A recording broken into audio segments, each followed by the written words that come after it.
Good afternoon and welcome to Cape Breton Realty's offices right here in beautiful St. Peter's, Cape Breton Island, Nova Scotia.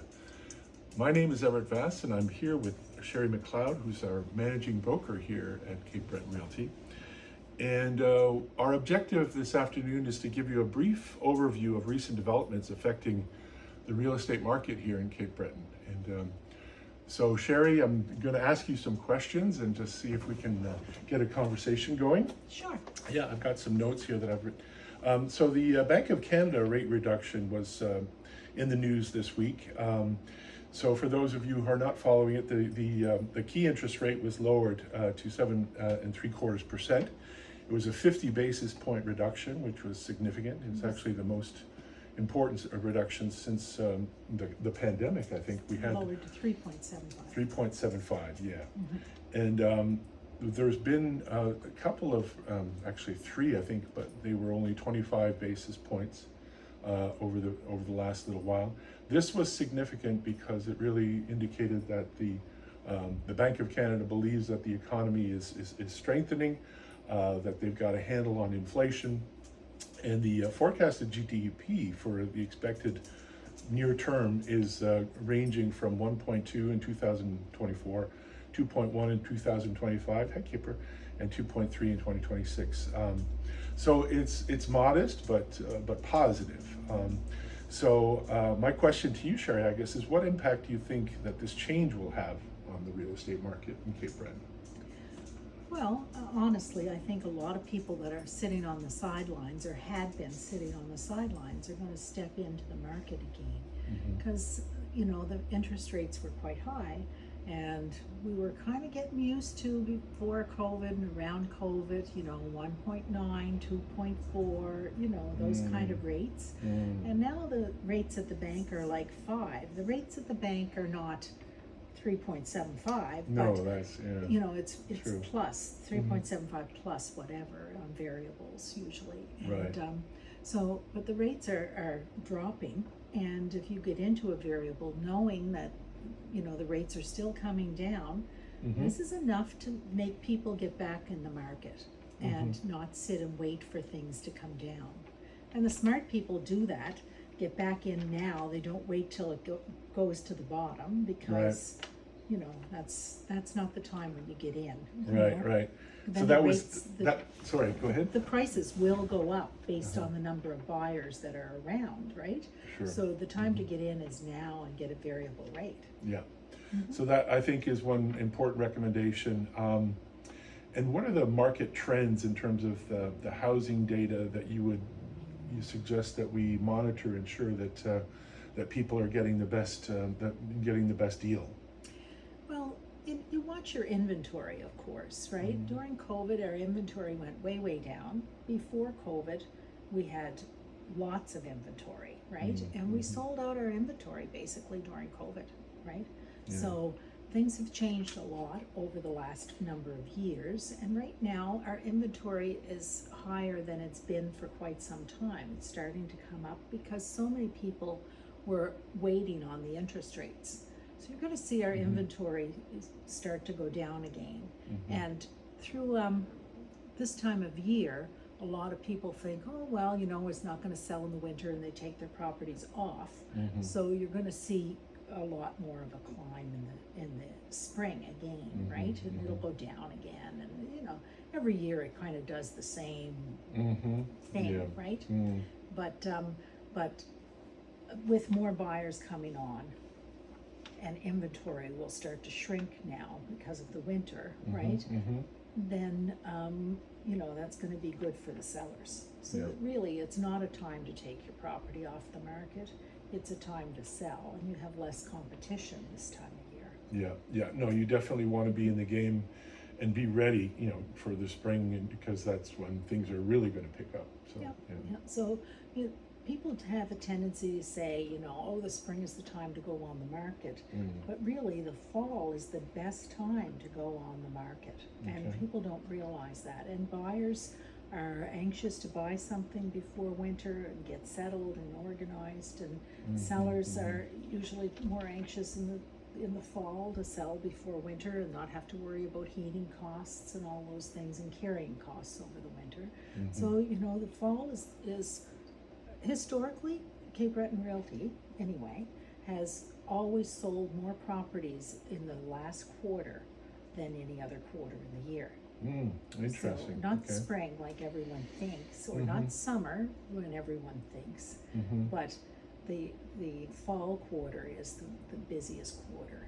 And January, February, March, over the last probably 5 years, our highest sales volumes were the first quarter.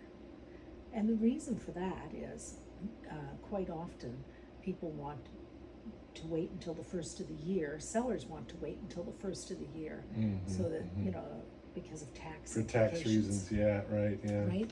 So we still eat every month of the year in this business, you know, we're still in business in January, February, March, and we actually make pretty good revenue in January, February, and March when people think, oh, those poor realtors are starving. You know, we're not really. But the market is actually very good throughout those times. So it's, you know, it's kind of a myth that people think that we sell everything in the summer. Okay, well, and shifting topics now. Today is November 1st. It's Friday, November 1st. And of course, next week, the U.S. elections are taking place. Great. So, yeah. There's 4 days left, in fact. It's been described as a very tight race between VP Kamala Harris and former President Donald Trump. The national polls, as of this morning, were showing Harris ahead by a slim margin, 47.9%, to Trump coming in at 46.8%, which probably is within the, you know, the margin for error when it comes to those pollings. But, you know, as U.S. Citizens or citizens may know, or students of U.S. politics know, that the president is not elected based on popular vote. It's actually the Electoral College. So depending on how many seats are allocated to the state and if they win the state. Cape Breton has been affected by U.S. politics on both sides of the aisle, I think, in the past. Depending on who won, there's always been sort of a reaction, either Democrat or Republican, that they didn't want to live there anymore, so they're considering, you know, moving somewhere else. And Cape Breton is often a point of focus for people who are in that sort of mindset. I'm curious, what reactions have you seen in the past from Americans based on the outcome of elections? Well, I'm going to show my age because the first year, or the first election that really I saw a big upswing in phone calls and inquiries and stuff was back when Bush got elected, believe it or not. So that was when he got elected the second time, that was the busiest phone day I ever experienced, and that phone never stopped ringing all day with Americans calling to find out how they could move here, you know, and they were all very, you know, the people that were calling were upset people, of course, because they hadn't won their vote, and you know, so I guess Bush is Republican, is that right? Yeah. So it was the Democrats that were calling. But historically, we have a lot of connections to New England, so we've always had a lot of people here that. You know, summered here from the States and bought properties here, have relatives here. During the Depression, a lot of people from here went to the New England states, and so on. You know, the world gets smaller and smaller. So we have a lot of Americans here now, and our dollar is definitely in their favor. So, you know, when it doesn't matter who wins the election, we get the calls from the side that lost, right? And although each side thinks it's a tragedy and they'll never be able to live in their own country, they really at the end of the day, they get over it and they don't usually move here permanently. And it's not that simple to move here permanently. So, although with the immigration laws the way they are today, it might be a lot easier, right? But over the years, they certainly just couldn't up and move here, right? but a lot of them have invested here and want to make sure they have a safe place to go and all. We do have a safe dollar. Yeah. We do have a safe country to live in, right? It is recognized as being almost a haven, a safe haven for many people. I know that more recently, I remember in 2016 and again in 2020, there were websites, of course, extolling the virtues to Americans of Cape Breton and why you want to move here, and that drew a lot of attention to Cape Breton. I remember there was an article written even in the Rolling Stone magazine that got attention of a much broader audience for Cape Breton fans. So it has been a place in the past where people have turned and looked to as a way of escaping. Yeah, and well, rightfully so, right? But it's not just the Americans that look to Cape Breton to come for an escape. For many, many years, we had Europeans coming here for the same reasons, when the wall was going to come down in Germany, it was, a lot of people thought they needed a place to go because it's fear of the unknown is what it is. Obviously, the wall came down, nothing happened. The world didn't come to an end. But the same thing, when they changed their currency to the euro, and everybody wanted to spend their money before the euro, and we had an uptick in European market, right? And the same thing happens with the Americans. So we over the years have always been a good, safe, and solid investment, right? And historically, if you look at the values of our properties, they have never gone down in value unless there was a mill closure or something serious like that in a particular community. But historically in Nova Scotia, prices have only ever risen. They've never really gone down any amount to speak of. If they did, it was less than a point, or really they just haven't gone down historically. So we've had some pretty serious increases during COVID, mind you, but before that it was more slow and gradual increases, but it makes for a safe investment. And when people see graphs of historic values of properties and things in Nova Scotia, they feel very confident buying here, right? And moving on to the next topic, what in terms of notoriety for Cape Breton, I think we've received some recent accolades and acknowledgments from various magazines and journals. For example, the Golfing Digest can only say good things about Cabot Cape Breton. And more recently, just in the past week or so, there was a German travel magazine called the Travel Book that was saying how Cape Breton was second only to Bora Bora in terms of island destinations. That's pretty impressive. That is pretty impressive. It's a different, certainly different market, but so they quoted, spectacular nature, rich culture, delights for the hikers and the nature lovers. I mean, that's all. It's all about the natural beauty that's here. Yeah. And then, Condé Nast also, for 5 years running now, I think is #1 island destination in the Americas. Same thing for Travel and Leisure. Island, #1 island in Canada. Luxury Travel Blog has a top island destination. Natural Geographic Traveler Awards. So there's a lot of people, basing their plans, to travel, obviously during the summer, on some of these magazines. And so, what are some of the things that you would recommend visitors see when they're in Cape Breton? Well, I mean, the natural beauty is here. You can't help but see it no matter what.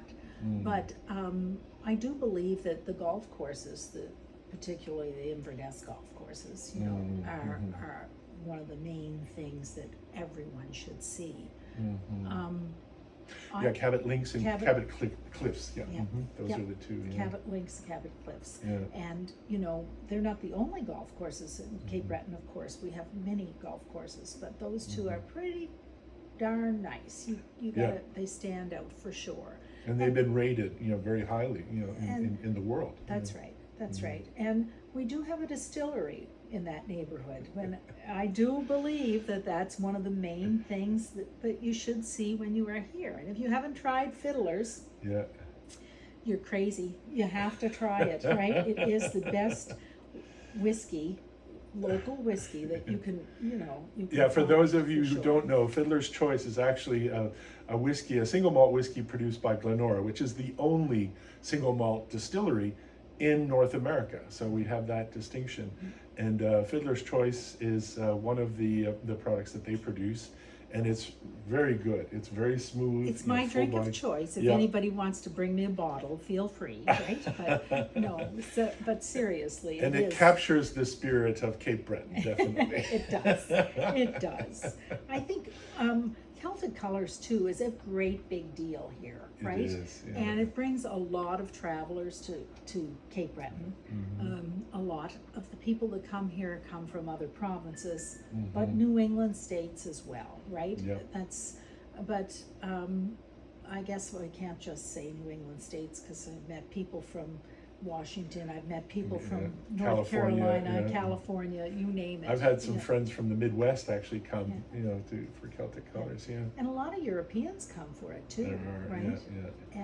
yeah. And so I think that's and the fall colors, the yeah, Indian yeah. summer, it's a big deal too. We had just a splendid fall this past season, so we're very, very, very lucky. Yeah, I know New England has beautiful color and stuff too, right? But Cape Breton has the Cabot Trail and all that color with the water and the mountains, and it's hard to beat that. Yeah. So culturally, music-wise, Celtic Colors is an international music festival which attracts people from all over the world. And one of the things that I've done also is kind of an interesting spiritual.